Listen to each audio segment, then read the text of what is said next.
My name is Kayla Wright, and I would like to give you a fair warning before watching this video. There is mildly sensitive content in the following video. If you are sensitive to other people hurting themselves intentionally, I seriously suggest that you do not watch this video. I would also like to acknowledge that I own nothing in this video besides my own voice. All the music and clips used do not belong to me. My sources are cited, and therefore I am not violating any copyright grounds. Now, without further ado, enjoy the video.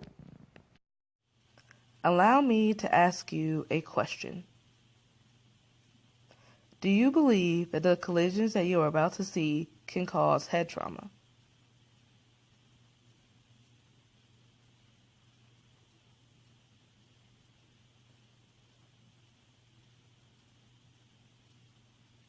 Now I want you to imagine running into a wall at full speed several times a day, every day. Now, that might sound crazy to you. You might wonder who would do that. Football players do that. A head-on collision in the game of football is equivalent to a car going 40 miles an hour into a brick wall. To further explain this topic, here's sports science. In the NFL, the average speed of a head-to-head impact, the velocity of both heads combined, is 20 miles per hour, with the struck player's head decelerating 14 miles per hour. According to studies done by Sports Science's chief medical advisor, Dr. Basil Aish, this 15 millisecond impact is equivalent to getting smashed in the head with a sledgehammer. Now take this into account. The average NFL player endures over 100,000 head-on collisions per career. Now with that many hits to the head, one is bound to have some type of brain disease. Yet the NFL still constantly denies any type of link between the game of football and brain disease. Before I get to my questioning, I want to first show a brief clip that is courtesy of HBO's Real Sports.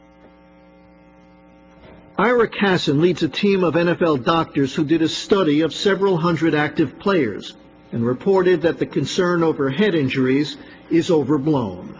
Is there any evidence, as far as you're concerned, that links multiple head injuries among pro football players with depression? No. With dementia? No. With early onset of Alzheimer's? No.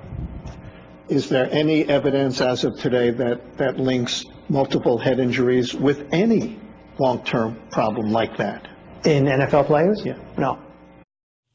I know. Sounds pretty messed up. But to best explain why the NFL is doing this, here's former NFL linebacker Marcellus Wiley. Right. How do you feel about how the NFL initially denied any of this was true? Oh, man, the NFL, they lying. They know they're lying. Duh. Like, what they're lying, well, like most people lie for advantageous reasons and to protect your interests. It's north of $15 billion right now the NFL makes. As an industry, are you kidding me? They're protecting that. And guess what they do to protect it? Just like the tobacco industry. Right. It's parallel. They're going to make sure that they have elastic language, as they say. Talk out of both sides of your mouth. Make sure you feel comfortable, soccer mom, football mom, and make sure you feel comfortable, football player, but also we're doing as much as we can to help. But no one's being fooled by it now. Now, what is this brain disease the NFL is trying so hard to cover up? Well, it's called CTE, or chronic traumatic encephalopathy. It's when irregular protein called tau is released by the brain. And over time, tau kills brain cells, essentially choking the brain to death. CTE leaves its victims with symptoms of aggression, depression, and thoughts of suicide. There is no current cure for this disease, as it can only be diagnosed once the patient has passed away. The disease has claimed the lives of Steelers greats Mike Webster and Terry Long, Chicago Bears legend Dave Duerson, and Miami superstar Junior Seau. Dr. Bennett Omalu, the man who discovered this disease, has said it is caused when a human being's head is concussed multiple times, an occurrence that happens at a high rate in the game of football. But instead of learning from it, admitting it, trying to help the players who have it, and trying to prevent it from happening, The NFL continued to put on a funny face for the public and tried to brush off the topic as if it was nothing. I think the problem of CTE, although real, is it's being over-exaggerated and it's being extrapolated to youth football and to high school football. More injuries to kids from falling off of bikes, scooters, falling in playgrounds than there are in youth football. I think, again, it's never been safer. Given all this, the biggest question is, does this concern the players, the people who this disease affects the most? Do they think CTE is a legitimate possibility? Well, one player does.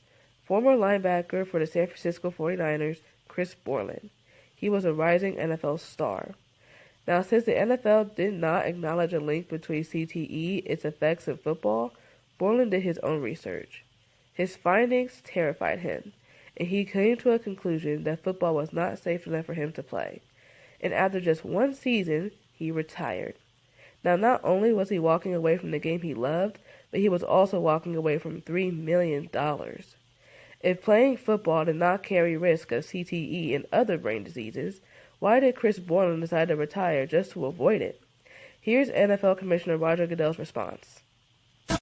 If I had a son, I'd love to have him play the game of football. I'd love to have him play the game of football because of the values you get. There's risk in life. There's risk to sitting on the couch.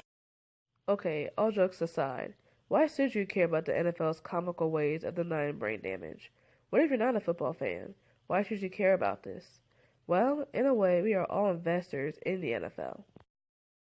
League sponsors include McDonald's, Mars Candy, Microsoft, and countless other companies whose products the American people use every single day. And every time we use any of these products, we put money into the NFL's pocket. We give them the luxury and the freedom to lie. The NFL has a moral obligation to the players and American people alike to disclose the possibility or risk of a player being injured and or diagnosed with CTE, and to compensate them accordingly, as well as properly informing the American people as new information about the disease becomes available.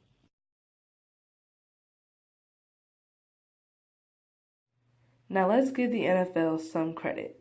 They did acknowledge that there is some type of link between CTE and playing football. They also agreed to a $765 million settlement with players and their families over their knowledge of the CTE issue. They also have implanted rules that would further decrease the amount of concussions while playing football. But the reality is that simply isn't enough. Head-to-head collisions still happen far too often in the game of football, and the NFL only compensated some of its players and families over this issue. They need to compensate them all.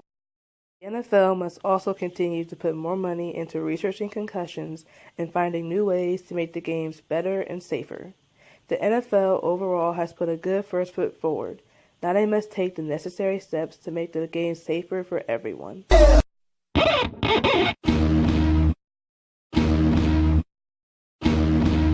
Damn, Missy Mari got